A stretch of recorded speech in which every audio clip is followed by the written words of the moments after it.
Hi everyone, நான் வந்து pregnancy labour ward பற்றி வந்து ஒரு வீடியோ போட்டிருந்தேன். அந்த வீடியோ வந்து ரொம்ப வைரலாக போயிட்டுருக்கு. அதில் ஒரு டாக்டருக்கு கமெண்ட் பண்ணியிருக்காங்க, திட்டினா தான் புஷ் பண்ணுவாங்கன்னா ப்ரைவேட் ஹாஸ்பிட்டல் அப்படி திட்டுறாங்களா? நான் அவங்க ஜென்டலாக பேசல, ஏன் நீங்கள் மட்டும் அப்படி திட்டுறீங்க? அது ஹஸ்பண்ட் ஒய்ஃப் பர்சனலாக இருக்கிறத பற்றி திட்டுறீங்க, அது ரொம்ப ரொம்ப தப்பு இல்லை. உங்களுக்கு யார் ரைட்ஸ் கொடுத்து அப்படி திட்டுருக்கு?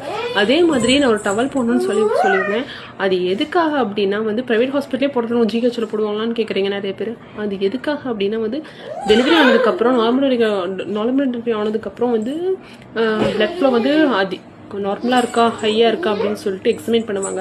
அதில் வந்து 30-40 பேர் படுத்திருப்பாங்க ஒரு ஹாலில். ஒவ்வொரு பெட்டுக்கும் ஸ்க்ரீன் கூட இருக்காது. பிரெஸ்ட் ஃபீடிங் ரொம்ப கஷ்டம் பண்ணுறது.